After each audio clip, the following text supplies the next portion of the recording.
Let's talk about lifestyle and leisure. This is what most people think retirement planning is. Let's plan the lifestyle and the leisure. One person's leisure is another person's work. And somebody mentioned volunteering, and I think volunteering is really worthwhile. That may not be everybody's cup of tea. But you know, Habitat for Humanity, for those of you who like to pound nails, or Doctors Without Borders for the physicians in the room, or you know, there's dentist needs for those people in other countries, or whatever. You can find something that you can do, and you don't have to do it for very long, but it's a good way of getting yourself back in the community. Now, some of you can make up things to do and take a whole new way of looking at leisure. Here's an example.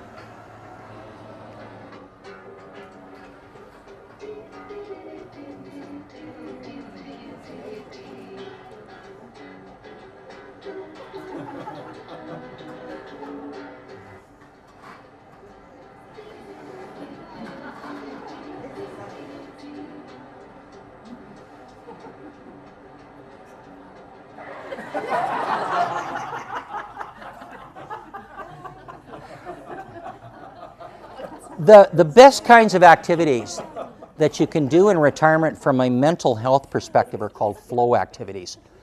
And what a flow activity is those things that we do where we lose track of time and space. So for some of you it might be knitting or woodwork or reading or walking or meditating, but you just totally zone out.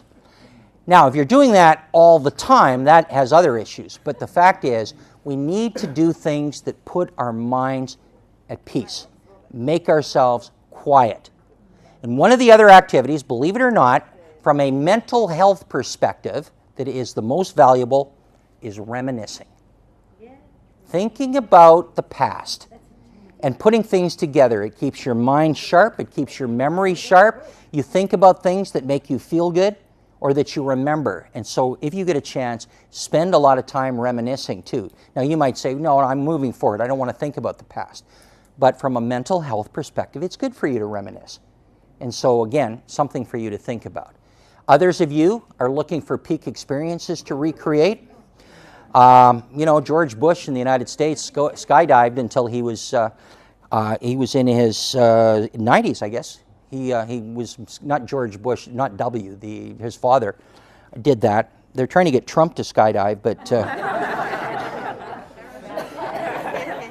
he keeps insisting on the parachute. So you can do things, but it's really dependent on how you feel. A lot of the peak experiences you had when you're young, you're not going to replicate as you're older.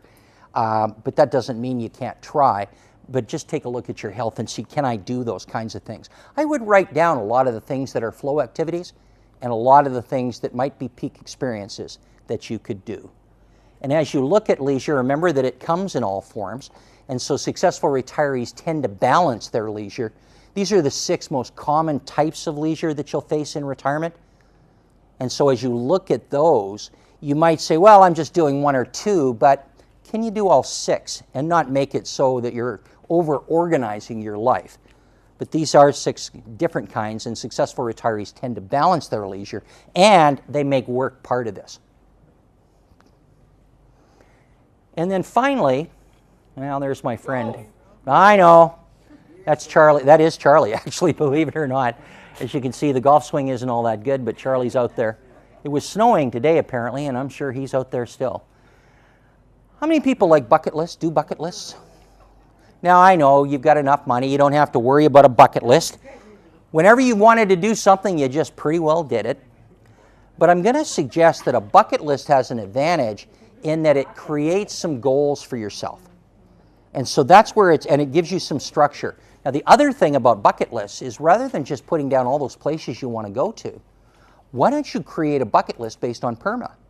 If PERMA is a key to happiness, then why don't we try and do things in each of those areas? Here's what I want to do short term, here's what I want to do midterm, here's what I want to do long term.